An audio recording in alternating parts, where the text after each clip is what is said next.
बिपरजॉय ने कैसे गुजरात से लेकर महाराष्ट्र तक तबाही का अलर्ट जारी कर दिया है। समंदर से उफनती लहरें संकेत दे रही हैं कि भयंकर तूफान आने को है। जी हां, चक्रवाती तूफान बिपरजॉय तेजी से गुजरात की तरफ बढ़ रहा है। इस तूफान से निपटने के लिए द्वारका, जो पूरा इलाका है, कच्छ, पोरबंदर, नवसारी समेत कई जिलों में अलर्ट घोषित कर दिया गया है। अब तक हजारों लोगों को सुरक्षित जगहों पर पहुंचा दिया गया है। ट्रेनें रद्द कर दी गई हैं। कई इलाकों में तो धारा 144 लगा दी गई है। दिल्ली से लेकर गुजरात तक तूफान को लेकर बैठकें हो रही हैं।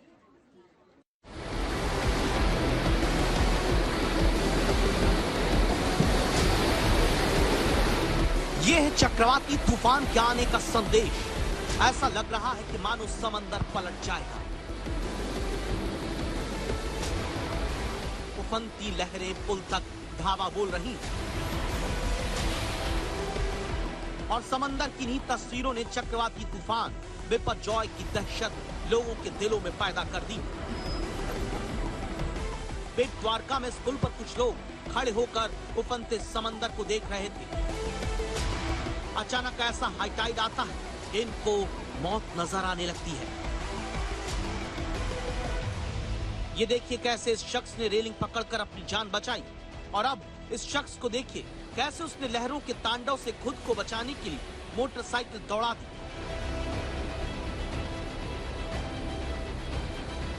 तूफान के आने से पहले समंदर अपना रौद्र रूप दिखा रहा है, इसीलिए गुजरात के तटीय इलाकों को सावधान किया जा रहा है। अरब सागर में उठा तूफान बिपरजॉय गुजरात की तरफ बढ़ रहा है और 15 जून की दोपहर को कच्छ जिले के जखौ पोर्ट से टकराने वाला है। जब ये तूफान गुजरात तट से टकराएगा तो 150 किलोमीटर प्रति घंटा की रफ्तार से हवाएं चलने का अनुमान है। इसीलिए मौसम वैज्ञानिकों से लेकर सरकार तक हर कोई हाई अलर्ट पर है। एनडीआरएफ की 17 टीमों की तैनाती कर दी गई है। इसके अलावा एसडीआरएफ के भी 13 टीमें तैनात की गई हैं। जो थ्रस्ट एरिया हमारा है वो जो कच्छ रीजन है वहाँ पर लैंडफॉल होगा, तो वहाँ पर अभी इवैक्यूएशन किया जा रहा है। तकरीबन 27,000 से ज़्यादा लोगों को इवैक्यूएट कर दिया गया है। उसमें कई प्रेग्नेंट महिलाएं भी शामिल हैं। जो रेनफॉल जब होगा लैंडफॉल के बाद उसमें आशा ऐसा संभावना है कि काफ़ी फ्लडिंग हो सकती है, इनंडेशन हो सकता है। गुजरात के तमाम तटीय जिलों में धारा 144 लागू कर दी गई। समंदर की तरफ जाने वाले सभी रास्तों को बंद कर दिया गया है। भले ही अभी चक्रवाती तूफान में 48 घंटे का समय बचा हो, लेकिन उससे पहले ही तबाही का ट्रेलर दिखने लगा। तेज हवाएं और बारिश के बीच कई पेड़ों को नुकसान भी पहुंचा है। चक्रवाती तूफान बिपरजॉय के आने से पहले ही गुजरात और मुंबई के तटीय इलाकों में आंधी बारिश शुरू हो गई। मुंबई, भुज और राजकोट में 5 लोगों की मौत हो चुकी है। अकेले गुजरात में ही नहीं बल्कि चक्रवाती तूफान का खतरा 9 राज्यों में खौफ बनकर मंडरा रहा है। लक्षद्वीप, केरल, कर्नाटक, महाराष्ट्र, गुजरात, असम, अरुणाचल प्रदेश, मेघालय और पश्चिमी राजस्थान। हम आपको बता दें कि 14 जून के लिए ऑरेंज अलर्ट जबकि 15 जून के लिए रेड अलर्ट जारी किया गया है। तूफान के चलते गुजरात से 67 ट्रेन रद्द कर दी गई, जबकि 25 ट्रेन को दूसरे स्टेशन से चलाया जाएगा। खतरा बड़ा है क्योंकि बिपरजॉय तूफान बहुत बड़ी तबाही मचा सकता है। दरअसल चक्रवाती तूफान ज्यादातर बंगाल की खाड़ी में उठते हैं, लेकिन बिपरजॉय का खतरा अरब सागर से गुजरात की तरफ बढ़ रहा है।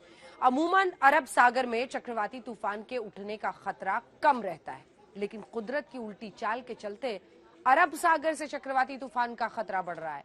आखिर बिपरजॉय जब गुजरात के समुद्री तट से टकराएगा क्या होगा? आज तक संवाददाता आशुतोष मिश्रा की ग्राउंड जीरो से सीधी रिपोर्ट देखिए।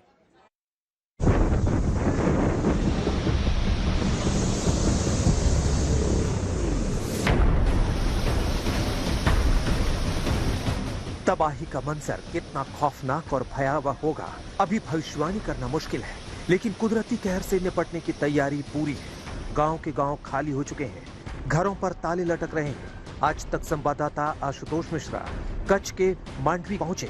ग्राउंड जीरो पर हालात क्या है आपको दिखाते हैं। मैं पश्चिमी कच्छ में हूं, ये मांडवी का इलाका है और इस बार जो एपी सेंटर है वो जखाऊ, मांडवी, कांडला, ये जो इलाका है लगभग उसकी चपेट में माना जा रहा है कि ये एपी सेंटर हो सकता है। और इसीलिए देखिए बरसात जो है, टॉर्रेंशियल रेन है वो लगातार चल रही है, सुबह से रुक रुक कर बरसात तेज हो रही है। हवा की जो रफ्तार है वो आम दिनों के मुकाबले काफी ज्यादा है। तो जो समंदर का किनारा है, अभी देखिए मॉनिटरिंग लगातार की जा रही है, जो क्लॉक टावर उसके जरिए मॉनिटरिंग भी चल रही है। जो प्रशासनिक व्यवस्था है उसमें सबसे महत्वपूर्ण चीजें ये हैं कि जो तटीय किनारे थे जहां पर रेलवे सेवाएं थी उसको एहतियात के तौर पर रोक दिया गया है। साथ ही जो बड़े स्ट्रक्चर, कमजोर स्ट्रक्चर थे पुराने, उनको गिरा दिया गया था। इसके अलावा अभी जो समुद्री किनारे हैं 2 किलोमीटर नहीं बल्कि 5 किलोमीटर तक का जो पूरा रेडियस है वहां लोगों को खाली कर दिया गया, वहां से हटा दिया गया, किसी तरह का नुकसान ना हो। खतरे को देखते हुए इलाके को खाली कराया जा रहा है। तैयारी यही है कि तबाही का तूफान जब धावा बोले उससे पहले लोगों को सुरक्षित जगह पर पहुंचाया जा चुका हो। दरअसल एक छोटा सा गांव है और ऐसे लगभग मांडवी में 19 गांव हैं। लगभग गांव खाली कराए गए हैं और इस तरह कहीं पर ट्रस्ट है, धर्मशालाएं हैं, मंदिर के प्रांगण हैं, तो उसमें कमरे बना करके कोशिश की जा रही है लोगों को सुरक्षित ठिकानों पर ले आए, खाने पीने की व्यवस्था हो जाए, मवेशियों की व्यवस्था हो जाए, ताकि जो 3 दिन की सबसे बड़ी चुनौती है, जब वो विपदा टल जाए, ये तूफान टल जाए, तो कम से कम ये आकलन जब आए सामने तो संख्या कहीं ना ज्यादा कि लोग घायल हुए हैं। हालांकि हवा की रफ्तार जो बताई जा रही है कि अगर वो 125 किलोमीटर प्रति घंटा से तेज है तो आप समझिए कि कच्चे स्ट्रक्चर सब कुछ तिनके की तरह हवा में उड़ जाएंगे। ग्राउंड जीरो पर रिपोर्टिंग के दौरान हमें जगह जगह ऐसी गाड़ियां दिखी जहां से लगातार चक्रवात को लेकर अनाउंसमेंट किया जा रहा है। लोगों से अपील की जा रही है। क्या अनाउंसमेंट कर रहे हैं आप लोगों से गाँव में? वावा जोड़ेगा, वावा जोड़ो। आप नहीं, अभी जो वही अनाउंस कर रहे हैं, हमको ऑफिस ऑर्डर है। तो उनको क्या कह रहे हैं आप लोगों से? अनाउंसमेंट में लोगों से क्या कह रहे हैं? कि अभी खतरा है यहाँ पे, यहाँ से सुरक्षित जगह पे निकल जाओ, ऐसा सब। गांव से जाने के लिए कह रहे हैं। कितने लोग निकल गए हैं? ये सब नीचाण वाला विस्तार है, इधर पानी का डर रहता है, इसीलिए इधर से निकल जाए तो बहुत अच्छा होता है। खतरा दर पर है, खतरा घर पर है, खतरा सब पर है। इसी खतरे से मांडवी में रहने वाले लोगों को आगाह किया जा रहा है। तटीय इलाकों में प्रशासन की ओर से उन गांवों में भी स्पीकर के जरिए घोषणा की जा रही है, लोगों से निवेदन किया जा रहा है कि वो सुरक्षित इलाकों में लौट जाएं। मांडवी के अलग अलग गांवों में जब हम आए हैं, कई सारे लोग जो है वो नीचे इलाकों से सुरक्षित जगहों पर चल गए हैं, लेकिन बहुत सारे लोग हैं जो अभी भी अपने घरों में हैं, वो यहाँ से नहीं जाना चाहते। आपके गाँव से कितने सारे लोग निकल गए सुरक्षित बाहर? अभी निकल जाएगा, बारिश आएगा, तैयारी है, फुल तैयारी। आपने तैयारी कर ली है? फुल तैयारी है। अच्छा, कितने लोग निकल गए? कितने लोग गए अभी? हाँ, चाहे बहुत लोग चले गए। तो आप लोग क्यों नहीं गए अभी तक? अभी जाने गए, तैयारी करता है। तैयारी कर रहे हैं।